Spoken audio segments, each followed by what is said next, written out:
Location many air sector. सुन, कपड़े दी थी सिलने के लिए, तैयार हुए? जी हो गए, अभी देती हूँ। ला दे। सिले अच्छे से है ना? दीदी इसके 1,700 रुपये बने हैं। 1 मिनट, क्या दीदी? मैडम बोल। सॉरी। किस बात की 1700? कपड़े तो थोड़े से थे, इतने पैसे किस चीज की बना दी तुमने? दीदी आपके 4 सूट थे, सॉरी मैम आपके 4 सूट थे तो उसके 1,700 बने। इतने पैसे नहीं बनते हैं, ठीक है ना? ज्यादा ही मुंह खोल रही हो तुम आजकल। और वैसे भी हमने और भी कपड़े सिलवाने हैं ये, तो उस हिसाब से थोड़ा कम कर दो। और वैसे भी तुम्हारे पास सिलवाते हैं और कहीं जाते हैं हम?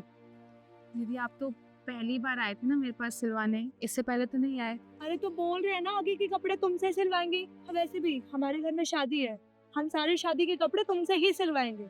तो देख लो, ठीक ठीक लगा लो, वरना कोई और टेलर भी है यहाँ पर। देखिए मैंने ठीक ही लगाया है, जितना होता है उतना ही बताया है। आप कोई भी कपड़े सिलवाइए, रेट तो वही रहेगा ना। आप कहीं और जाके पता भी कर लीजिए, इससे सस्ता आपको कहीं नहीं मिलेगा। हाँ ठीक है, ज्यादा ना बहस मत करो, ये कपड़े भी सिल लें। और हाँ, ये पूरे कपड़े 10 दिन में तैयार होने चाहिए, वरना एक पैसा नहीं दूंगी मैं। शादी 10 दिन बाद है। आप फिक्र मत कीजिए, मैं सारे कपड़े तैयार। अरे ध्यान से, कपड़े शादी की है, तेरे नहीं है जो इसे फेंक रही है। माफ कीजिएगा, गलती से हो गया मैम। मैं सिल दूंगी, लेकिन आप मुझे थोड़ा सा टाइम और दीजिए। 10 दिन में कैसे हो सकेगा? तुझे सिलना है तो सिल, वरना हम जा रहे हैं। अरे नहीं नहीं, आप तो बुरा मान गई। मैं सिल दूंगी। हाँ ठीक है, टाइम से। और ठीक, चल। और वो सूट के पैसे? चोर नहीं है हम जो लेकर भाग रहे हैं, बाद में इकट्ठे पैसे दे देंगे दोनों की, ठीक है? जी।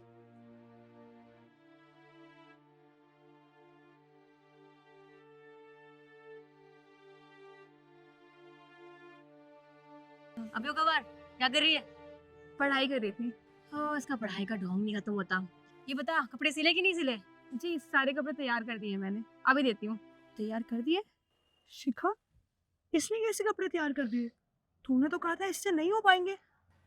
हाँ मैंने कहा था, मुझे लगा इतने सारे कपड़े कौन करेगा इतना जल्दी। कोई बात नहीं, मैं संभाल लूंगी। ये लीजिए आपके सारे कपड़े। अच्छे से सिले हैं ना? बहुत महंगे कपड़े थे। जी मैंने बहुत अच्छे से और बहुत संभाल के सिले हैं, आप चेक कर लीजिए। कोई दिक्कत होगी तो मुझे बता दीजिएगा। दिक्कत हुई तो पैसा एक भी नहीं मिलेगा। वैसे पैसे कितने हुए इसके? टोटल मिला के हो गए 8,500। 8,500 किस बात के भाई? इतने तो पैसे भी नहीं बनते। कपड़े तो बहुत सारे थे, आप खुद देखिए ना। आपके सारे कपड़े शादी वाले थे, और फिर दुल्हन का ब्लाउज भी तो था इसमें। उसमें कितना टाइम लग जाता है सिलने में, और वो कितना फैंसी भी तो था। फिर भी इतने पैसे नहीं बनते हैं, थोड़े पैसे कम करो।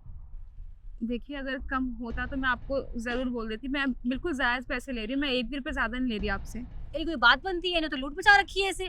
देखो मैं तुम्हें 6,000 रुपए दूंगी, एक पैसा भी ज्यादा नहीं दूंगी, ठीक है? आप ये कैसी बातें कर रहे हैं? आप मेरे 2,500 रुपये काट लेंगी? मैंने आपको बिल्कुल सही हिसाब बताया है। और आप खुद सोचिए ना, मैंने 10 दिन के अंदर ये सारे कपड़े सिल के आपको दे दिए हैं, क्योंकि आपको चाहिए थे जल्दी। मैं तो आपसे एक्स्ट्रा चार्ज भी नहीं कर रही हूँ जल्दी सिलने के, मैं तो आपसे वही पैसे मांग रही हूँ जो इसके बनते हैं। और आप खुद सोचिए ना, इसमें कितना सारा सामान लगता है, स्टोन्स लगते हैं, और पता नहीं बुकरम वगैरह सब कुछ लगता है, अस्तर लगता है, सब मैं लेके आई हूँ। सारे पैसे तो उसमें ही चले जाएंगे, मुझे बचेगा क्या? देखिए मैं आपके हाथ जोड़ती हूँ, ऐसा मत कीजिए मेरे साथ। हाँ तो 6,000 रुपए चाहिए तुझे या नहीं चाहिए, या वो भी ले जाए हम? देखिए मेरी बात समझने की कोशिश कीजिए। आप लोग ऐसा मत कीजिए मेरे साथ। मैं बहुत गरीब हूँ और मुझे बहुत ज़रूरत है पैसों की। आप खुद सोचिए ना, मैंने किसी के कपड़े नहीं सिले हैं, सिर्फ आपके कपड़े सिले हैं 10 दिन में, और आप मेरे पैसे काट रही हैं। हाँ ठीक है ठीक है ठीक है, रो मत, दे देंगे पैसे। एक सेकंड रुक। रिद्धि तू अपना वॉलेट भूल गई क्या घर पे? हाँ यार, मैं तो वॉलेट घर पे ही छोड़ के आई हूँ। क्या हुआ, तू भी नहीं लाई? अरे यार मैं भी भूल गई, मेरे पास तो बस एटीएम कार्ड है। ये बता, कहीं एटीएम है पास में? जी हाँ, यहाँ से आप आगे जाके दाएं मुड़ेंगी ना, तो वहाँ पे एटीएम है। वो क्या है ना, हम कैश भूल गए थे, तो हम एटीएम से निकलवा के तुझे पैसे दे देंगे, पूरे पैसे दे देंगे, ठीक है? जी। ठीक है, तो हम आते हैं अभी। जी आप ये क्यों लेके जा रही हैं? यहीं पे रख दीजिए ना, जब आप आइएगा पैसे दे के ले जाइएगा। ओ तेरी तरह गरीब नहीं है हम, दे देंगे तेरे पैसे। आई बड़ी, भागे नहीं जा रहे हैं कहीं। चोर समझ रही है हमें, आते हैं हम, ठीक है? जल्दी आइएगा। चोर समझ रही है हमें यार, बताओ। काम कर अपना।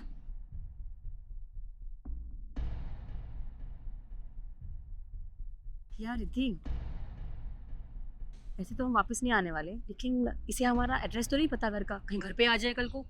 सही कह रही है शिखा, चुप, मैं ना पूछती हूँ। सको वैसे तुम्हें हमारा एड्रेस तो नहीं पता? नहीं, मुझे आपका एड्रेस कैसे पता होगा? आप तो पहली बार ही आए थे। वो एक्चुअली मैं इसलिए पूछ रही थी ना, क्या पता हमें देर हो जाए पैसे लाने में, तो तुम घर आके ले लेते हमारे पैसे। ठीक है, तुम्हें नहीं पता तो कोई बात नहीं, हम आते हैं अभी थोड़ी देर में। जी। नहीं पता उसे हमारा एड्रेस। चलो ये बढ़िया है, पहले के पैसे दिए नहीं, अब के भी नहीं दिए और ना कभी देंगे और ना कभी मुड़ के आएंगे। चल कितना समय हो गया, अभी तक नहीं आए? कोई नहीं, थोड़ी देर और इंतजार करती हूँ, आ जाएंगे।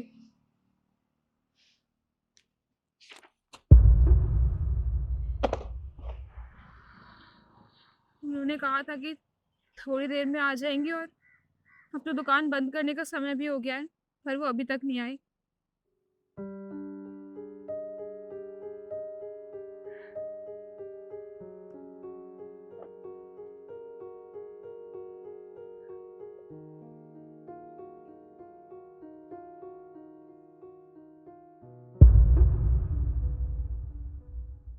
मैं कम इन मैम।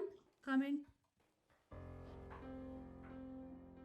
अरे तुम तो वही हो ना जो सेक्टर 75 में कपड़े सिलती थी?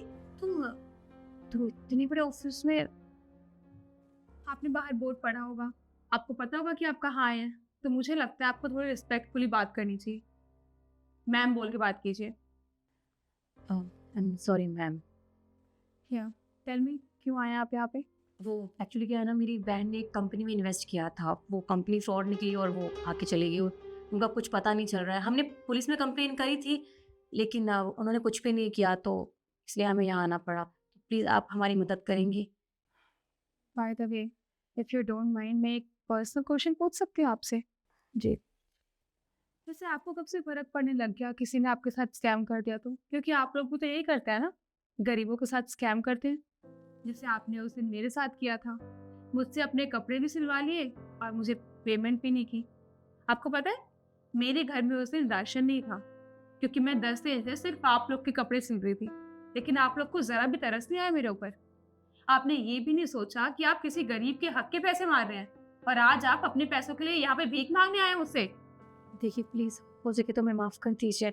हम जानते हैं हमने बहुत गलत किया, हम उस वक्त को वापस तो नहीं ला सकते, लेकिन आपसे बहुत उम्मीद लेकर आए हैं। प्लीज़ मदद कर दीजिए, बहुत पैसा डूब जाएगा हमारा वरना। इतनी रिक्वेस्ट करने की कोई ज़रूरत नहीं है, क्योंकि मैं अपने प्रोफेशन के साथ बहुत ईमानदार हूँ। उससे गद्दारी नहीं करूँगी मैं। और मैं आप लोग की तरह तो बिल्कुल भी नहीं हूँ कि अपनी दुश्मनी के लिए आप लोगों से आपका ये हक छीनूं, क्योंकि आपका हक है यहाँ पे आके कंप्लेन करना और मेरा फ़र्ज़ है आपकी कंप्लेन रजिस्टर करना और उसके खिलाफ एक्शन लेना। आप फिक्र मत कीजिए, आपके पास जो भी डिटेल है उस कंपनी के, वो सारे आप बाहर जो रिसेप्शन में बैठे हैं ना, उनके पास दे दीजिए। हम इंक्वायरी करेंगे, टेंशन मत लीजिए, आपके पैसे आपको मिल जाएंगे। Thank you so much ma'am, thank you. Not needed. अगर आप मुझे थैंक यू बोलने की बजाय अपना एटीट्यूड में थोड़ा सुधार लाएंगे ना, तो मेरे लिए और इस देश के लिए, इनफैक्ट आपके खुद के लिए भी काफ़ी अच्छा होगा। जी। ओके।